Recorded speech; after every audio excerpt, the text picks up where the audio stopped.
Hi, my name is Miles Nitz, and I'm a licensed family therapist. I'm in my 10th year of solo private practice, take charge counseling and consulting. I'm also a contracted provider for Parkview, the largest healthcare provider in the Northeast Indiana region. I'm in my 10th year with Parkview as well. And during that time, I've been keeping a close eye on the emerging technological revolution and just how it is affecting communication, relationships, socialization, anxiety and depression, self-image, and just mental health in general. Now, therapy is a second career for me. I went back to school in 1999 to get my master's in family therapy and graduated in 2002, which was pretty much at the beginning of the texting revolution. I remember back in 2002, sitting in a therapy room with a client, holding her cell phone in her lap, and hearing that phone vibrate. I knew that in that moment, I had completely lost her attention. I knew that she was anxiously waiting for me to look away so that she could glance down at her phone to see just who had texted her. Now, back then, I used to make a game of maintaining eye contact just as long as I thought they could take it. Then I would look away, presumably to jot a note in the chart, and then look back quickly to watch what they were doing. They were, of course, reading and sometimes trying to respond quickly to the text. Invariably, they would glance back up to see me watching them and be embarrassed about the whole thing. Well, those days are gone. Clients don't even try to hide it anymore. Some will even text back without breaking stride right in the middle of the conversation. I had a feeling back then that something big was beginning to shift in terms of communication, socializing, social etiquette, and just relationships in general. But I never could have dreamed what would happen over the next 15 years. I remember thinking back then, why would anyone ever text a message when all you have to do is push the button on the speed dial and talk?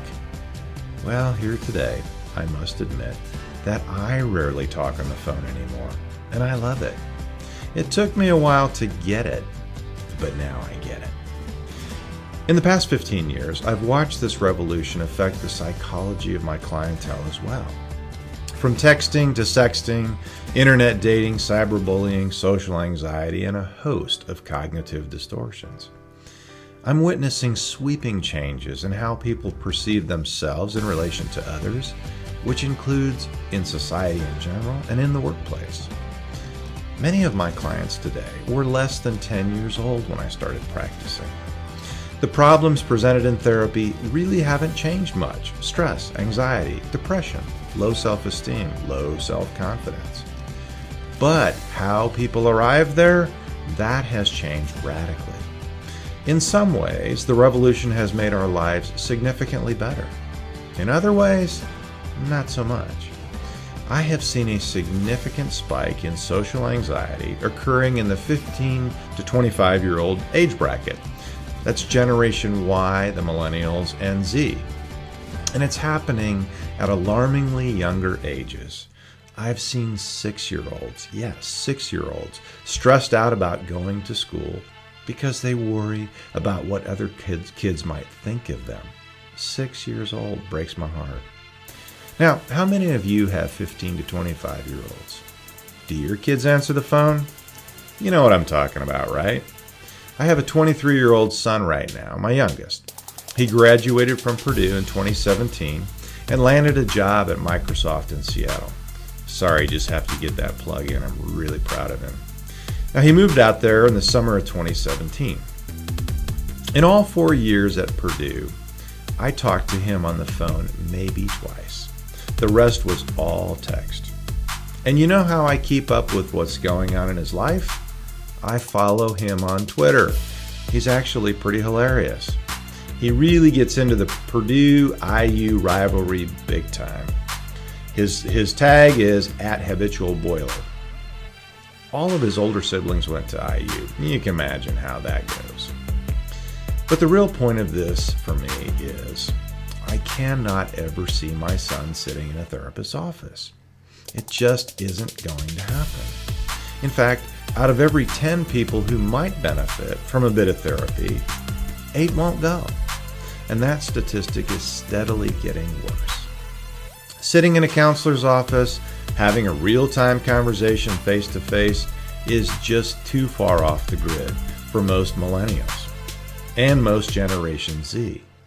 So I've been on a mission myself to find other ways to connect with these young people. As I can assure you, they have just as much stress, trepidation, and lack of self-confidence and self-esteem as any generation before.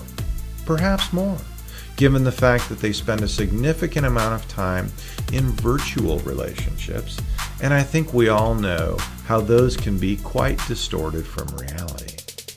Fortunately, I do get to talk to some of them because their parents bring them in. They don't have a choice.